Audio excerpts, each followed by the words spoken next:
सबसे पहले चलते हैं। चलिए, चलना नहीं, बैठे रहिए। चलेंगे तो हम आज से लगभग 2 करोड़ वर्ष पूर्व। कितने वर्ष? 2 करोड़ वर्ष। आप कल्पना कर लीजिए। आपकी अगर कल्पना शक्ति जहां तक जाती है वहां तक आप विचार कर लीजिए। नहीं जाती कोई बात नहीं, चिंता की बात नहीं है। तो लगभग 2 करोड़ वर्ष पूर्व पहले की बात करते हैं कि मानव ने उस समय परिवर्तन कैसे किया, या मानव में परिवर्तन वातावरण और परिस्थितियों के अनुसार कैसे हुआ, उनको जानने के लिए सबसे पहले मानव में क्या हुआ। पहले जानवरों की तरह ही मानव चलता था, 4 पैरों की सहायता से, लेकिन अब जो है उसने 2 पैरों की सहायता से चलना शुरू किया। अंगूठे की सहायता से चीजों को पकड़ना शुरू किया, जिससे उसने अपनी कई कार्यक्षमताओं का भी विकास किया। ठीक है। और अगला क्या, उसके मस्तिष्क का आकार और उसकी क्षमता में भी परिवर्तन आने लगा। तो इन सब परिवर्तन आने के बाद मानव जीवित कैसे रहता था, कहाँ रहता था, क्या भोजन करता था, ये सब भी जान लो। और आज भी आप जानते होंगे कि हम सबका भोजन एक सा नहीं है। कुछ लोग हमारे यहाँ सर्वाहारी, कुछ मांसाहारी और कुछ शुद्ध शाकाहारी। बताओ भैया कौन कौन है वहाँ शाकाहारी? लिखो जरा कमेंट बॉक्स में। मांसाहारी में भी लिखते हैं, पता चल जाए आज। ठीक, बहुत सारे लोग आ रहे हैं। चलिए ठीक, कमेंट बात रोकिए, सिर्फ पढ़ाई पर ध्यान दें। तो हंसिए नहीं भाई, हंसने के साथ साथ पढ़िए। हंसना जरूरी है, हंसेंगे नहीं तो सीखेंगे कैसे? हम हंसते हंसते सिखाते हैं और सिखा के हम हंसा देते हैं, और इसे में सबको हम फंसा लेते हैं। कैसे? इतना बताया है, आगे पूछेंगे भी आपसे। एक प्रश्न देंगे आपको लास्ट में कमेंट बॉक्स में। चलिए, मानव में परिवर्तन। तो ये सब चीजें होने के बाद मानव ने रहना कहाँ शुरू किया? सबसे पहली जिज्ञासा आपके मन में आ रही है।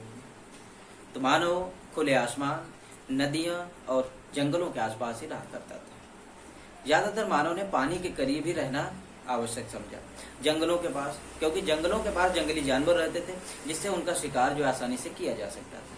मानव उस समय भोजन नहीं उपलब्ध था, तो सिर्फ जंगली जानवरों का ही शिकार करके कच्चा मांस खाया करता था। जंगली जानवरों का मांस खाता था और कंदमूल, फल वगैरह जो भी उसको ज्ञान था वो खाया करता, वो भी कच्चे खाया करता। अच्छा, शिकार करने के लिए वो किस चीज का इस्तेमाल करते थे? कौन कौन से औजार? क्या उन्हें औजार का ज्ञान था? नहीं। शिकार करने के लिए मानव पत्थर के औजारों का ही प्रयोग करता था। पत्थर के औजार उस समय भौड़ी और बेडोल प्रकार की आकृति हुआ करते थे। ज्यादा बेहतर नहीं था क्योंकि ज्ञान नहीं था, लेकिन परिवर्तन उसमें हो रहा था लगातार। मानव संघर्षशील बना रहा, मेहनत करता गया और परिवर्तन होता गया। धीरे धीरे मानव में और विकास होता है, तो धीरे धीरे उसने जो है अब हड्डियों से भी औजार बनाना सीख लिया। तो ये सब चीजें किस काल में हुई, किस काल क्रम में हुई और कैसे हुई, उनको जानने के लिए हम यहाँ पर उस चीज को, हम पाषाण काल को 3 भागों में बांटते हैं। सबसे पहले हमारा है पुरापाषाण काल, मध्य पाषाण काल और नवपाषाण काल। ठीक है, तो हम पुरापाषाण काल की बात कर रहे हैं सबसे पहले। तो जो चीजें मैंने अभी बताई वो सारी चीजें आपके पुरापाषाण काल में ही आती हैं। तो उसमें मानव ने इस काल के अंत होते होते चित्रकारी का भी ज्ञान कर लिया था। और इस काल की सबसे एक महत्वपूर्ण बात ये रही कि इस समय मानव ने समूह में रहना सीखा। कैसे? वो जानता था शिकार करने के लिए वो अकेला शिकार नहीं कर सकता, उसको शिकार करने के लिए एक समूह में रहने की आवश्यकता है। उसके पास पत्थर के औजारों के अलावा और कोई संसाधन उपलब्ध नहीं था। कैसे? सिर्फ पत्थर का ही ज्ञान था। पत्थर से ही वो जिस प्रकार के औजार बना सकता था वही बनाता था। और उसके बाद ना ही नुकीले दांत थे, ना ही नुकीले नाखून थे, ना ही वो इतना खतरनाक सींग वगैरह जैसे जानवरों के होते हैं वैसे। तो सिर्फ पत्थरों की ही सहायता से ही शिकार करता था। पत्थरों की सहायता से शिकार करने के लिए उसको सॉरी दोस्तों पत्थरों की सहायता से शिकार करने के लिए उसको समूह में रहना आवश्यक है, वरना कोई ताकतवर जंगली जानवर उस पर हमला कर देता तो उसका काम तमाम। आप अच्छे से जानते हो काम तमाम मतलब उसका खत्म, यानी कि उससे देह भगवान को प्राप्त हो गया। तो इन सब चीजों से बचने के लिए मानव ने समूह में रहना सीखा और वहां से शिकार सीखा। और शिकार को जो है, जो भी इकट्ठा करते थे, उसको मिल के खाते थे। हो गया। तो इसी काल के अंत तक, पुरापाषाण काल में, जब मानव पत्थर के औजार बना रहा था, तो पत्थर के औजार बनाने के लिए वो पत्थर को पत्थर पर ही रगड़ता था। किस तरह रगड़ता था? पत्थर को पत्थर से ही रगड़ता था, तो वो चिंगारी जो है उत्पन्न होती। और जब चिंगारी उत्पन्न होती थी तो उससे आग का ज्ञान हुआ। इसके अंत तक उसको आग का भी ज्ञान हो चुका था। आगे हम बात कर लेते हैं मध्य पाषाण काल की। इसकी बात कर लेते हैं मध्य पाषाण काल। मध्य पाषाण काल में सबसे अच्छा जो परिवर्तन हुआ मानव में, उसके औजारों में।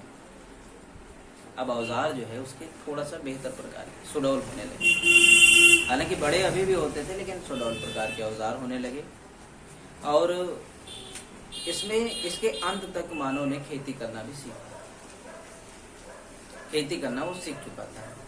अच्छी तरीके से नहीं कर सकते, लेकिन धीरे धीरे उसको खेती के ज्ञान की तरफ वो अग्रसर होने लगा।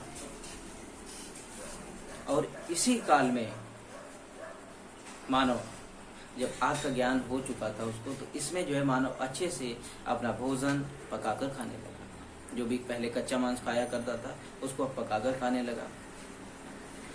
मध्य पाषाण के काल के अंत के तुरंत, या फिर जैसे मध्य पाषाण काल शुरू खत्म होता है, वैसे ही नव पाषाण काल शुरू होता है। तो नव पाषाण काल की शुरुआत वहां से मान सकते हैं आप कि मानव ने जब से खेती करना अच्छे से सीख लिया, यानी कि खेती का ज्ञान उसको अच्छे से हो गया, तब से हमारे नव पाषाण काल की शुरुआत होती है। किसकी? नव पाषाण काल।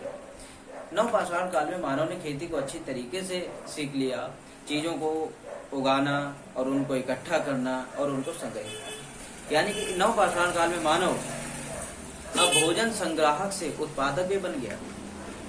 यानी कि मानव नव पाषाण काल में सबसे बड़ी उपलब्धि की बात करते हैं तो मानव जो है भोजन संग्राहक से उत्पादक भी बन गया। ऐसे आप नहीं समझ आ रहा तो आप अपने घर में देखिए, घर में आपकी खेती होती है, खेती में जो भी अनाज जितना उत्पन्न होता है, क्या आप सारा खा जाते हैं? किसी के लिए छोड़ते हैं या उसको संग्रहित करके रखते हैं? रखते हैं ना। यानी कि जितना हम अनाज उत्पन्न करते हैं, जितनी आवश्यकता होती है उतना हम अपने घर में रखते हैं, उससे सारा हम बेच देते हैं। बेच देते हैं तो वो कहाँ जाता है, क्या उपयोग होता है? कभी विचार किया? करिए, विचार करिए, फिर हमें जवाब लिखिए, फिर हम उसका जवाब हम आपको। हाँ, तो खेती करना सीख लिया था अच्छे से और संग्राहक से उत्पादक भी बन गया।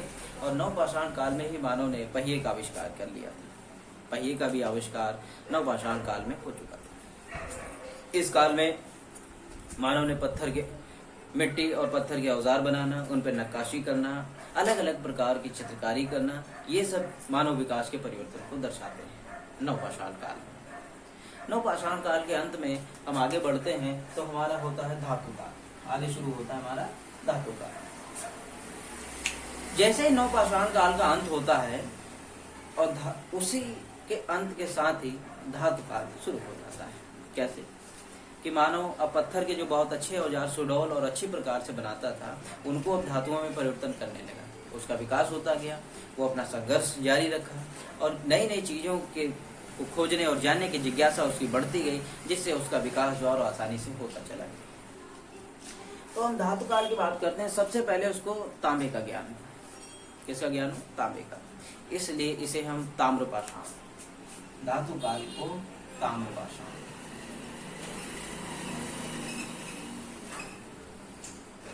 ताम्रपाषाण काल भी कहते हैं।